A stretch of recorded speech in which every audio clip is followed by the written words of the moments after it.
ವಕ್ರತುಂಡ ಮಹಾಕಾಯ ಸೂರ್ಯಕೋಟಿ ಸಮಪ್ರಭ ನಿರ್ವಿಘ್ನಂ ಕುರು ಮೇ ದೇವ ಸರ್ವಕಾರ್ಯೇಷು ಸರ್ವದಾ.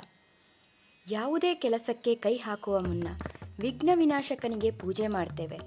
ಎಲ್ಲ ವಿಘ್ನಗಳನ್ನು ನಿವಾರಿಸಿ ಯಶಸ್ಸನ್ನು ನೀಡುವ ಗಣೇಶನ ಪುಣ್ಯಕ್ಷೇತ್ರಗಳು ಒಂದಕ್ಕಿಂತ ಒಂದು ವಿಸ್ಮಯ.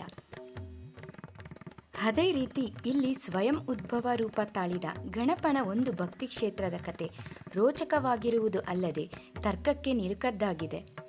ರಕ್ತದ ನೀರಲ್ಲಿ ಗಣಪ ಕಾಣಿಸಿದ್ದು ಹೇಗೆ ಅನ್ನುವ ಕುತೂಹಲಕಾರಿ ಭಕ್ತಿ ಕತೆ ತಿಳಿಯೋ ಮುನ್ನ ನೀವಿನ್ನೂ ನಮ್ಮ ಚಾನಲ್ನ ಸಬ್ಸ್ಕ್ರೈಬ್ ಮಾಡಿಲ್ಲ ಅಂದರೆ ಈಗಲೇ ಸಬ್ಸ್ಕ್ರೈಬ್ ಮಾಡಿ, ಹಾಗೆ ಫಾಲೋ ಮಾಡೋದು ಮರಿಬೇಡಿ.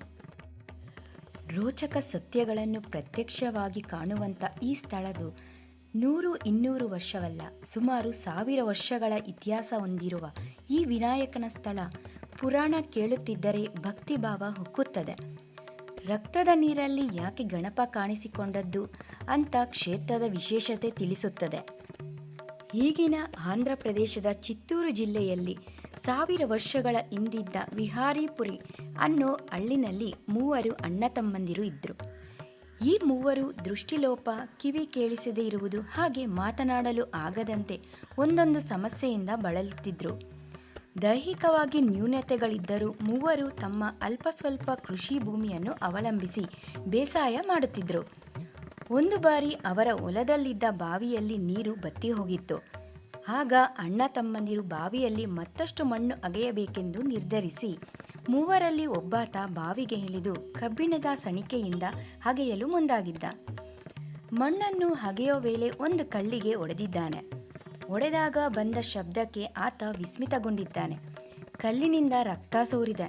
ರಕ್ತವನ್ನು ಕಂಡ ಅಣ್ಣ ತಮ್ಮಂದಿರು ಬೆರಗಾಗಿದ್ದಾರೆ. ಕೆಲವೇ ನಿಮಿಷಗಳಲ್ಲಿ ಕಲ್ಲಿನಿಂದ ಬಂದ ರಕ್ತದಿಂದ ಬಾವಿಯಲ್ಲಿದ್ದ ನೀರೆಲ್ಲ ಕೆಂಪಾಗಿದೆ. ದೈವಶಕ್ತಿಯುಳ್ಳ ನೀರಿನಿಂದ ಅಂಗವಿಕಲತೆಯಿಂದ ಬಳಲುತ್ತಿದ್ದ 3 ಸಮಸ್ಯೆ ದೂರವಾಗಿದೆ. ವಿಷಯ ತಿಳಿದ ಕೂಡಲೇ ಇಡೀ ಗ್ರಾಮಸ್ಥರು ಸ್ಥಳಕ್ಕೆ ಓಡೋಡಿ ಬಂದು ಪವಾಡ ವೀಕ್ಷಿಸಿದ್ದಾರೆ. ಆ ಪವಾಡ ರೂಪಿತ ಕಲ್ಲನ್ನು ಮೇಲೆತ್ತಲು ಜನ ಹರಸಾಹಸಪಟ್ಟಿದ್ದಾರಂತೆ.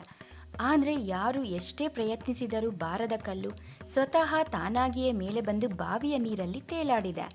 ಕಲ್ಲಿನ ವಿಗ್ರಹ ಗಣಪ ಎಂದು ತಿಳಿದ ಕೂಡಲೇ ಜನ ಭಕ್ತಿಯಿಂದ ನಮಿಸಿದ್ದಾರೆ. ವಿಘ್ನೇಶ್ವರನಿಗೆ ಭಕ್ತರು ಇಷ್ಟವಾದ ನೈವೇದ್ಯವಿಟ್ಟು ಪೂಜೆ ಸಲ್ಲಿಸಿದ್ದಾರೆ. ಪೂಜೆಗೆ ಇಟ್ಟಿದ್ದ ತೆಂಗಿನಕಾಯಿಯನ್ನು ಒಡೆದಾಗ ಅದರಲ್ಲಿದ್ದ ನೀರು ಸುಮಾರು 1/4 ಎಕರೆಗೂ ಹೆಚ್ಚು ದೂರದ ಹೊಲಕ್ಕೆ ಹರಿದಿದೆ. ಇದೇ ಪವಾಡದಿಂದ ಆ ಕ್ಷೇತ್ರ ಕಾಣಿಪಾಕಂ ಅಂತ ಹೆಸರು ಪಡೆದಿದೆ. ಕಾನಿ ಅಂದರೆ ತೇವವುಳ್ಳ ಪ್ರದೇಶ, ಪಾಕಂ ಅಂದರೆ ಹರಿಯುವ ನೀರು ಎಂದರ್ಥ. ಇದೇ ಕಾಣಿಪಾಕಂ ಈಗ ದಕ್ಷಿಣ ಭಾರತದಲ್ಲಿ ಪುಣ್ಯಕ್ಷೇತ್ರಗಳಲ್ಲಿ ಪ್ರಸಿದ್ಧಿ ಹೊಂದಿದೆ. ಈಗಲೂ ನಾವು ಶ್ರೀ ಕಾಣಿಪಾಕಂ ವರಸಿದ್ಧಿ ವಿನಾಯಕನ ದರ್ಶನಕ್ಕೆ ಹೋದರೆ 1000 ವರ್ಷಗಳ ಹಿಂದೆ ಕಾಣಿಸಿದ ಗಣಪನ ವಿಗ್ರಹ ಕಂಡ ಮೂಲ ಸ್ಥಳ ಅಂದರೆ ಬಾವಿಯ ಮೇಲೆಯೇ ಇದೆ. ಈ ಪವಿತ್ರ ಬಾವಿ ಎಂದಿಗೂ ಬತ್ತಿದ್ದೇ ಇಲ್ಲವಂತೆ. ಬಾವಿಯ ನೀರನ್ನೇ ತೀರ್ಥವಾಗಿ ಭಕ್ತರಿಗೆ ನೀಡಲಾಗುತ್ತದೆ. ಇದರಿಂದ ಭಕ್ತರ ಸಂಕಷ್ಟ ದೂರವಾಗುತ್ತದೆ ಎನ್ನುವ ನಂಬಿಕೆ ಸಹ ಇದೆ. ಮತ್ತೊಂದು ಪವಾಡ ಎಂದರೆ ಇಲ್ಲಿನ ವಿಗ್ರಹ ಬೆಳೆಯುತ್ತಲೇ ಇದೆ ಎನ್ನುತ್ತಾರೆ ಸ್ಥಳೀಯರು. ಗಣಪನ ಗಾತ್ರ ವರ್ಷಗಳು ಕಳೆಯುತ್ತಿದ್ದಂತೆ ದೊಡ್ಡದಾಗುತ್ತಿದೆ.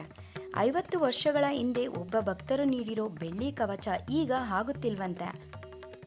ತಿರುಪತಿಯಿಂದ ಹತ್ತಿರವಿರುವ ಈ ಪುಣ್ಯಕ್ಷೇತ್ರಕ್ಕೆ ಭಕ್ತರ ದಂಡು ಹರಿದು ಬರುತ್ತಿರುತ್ತದೆ.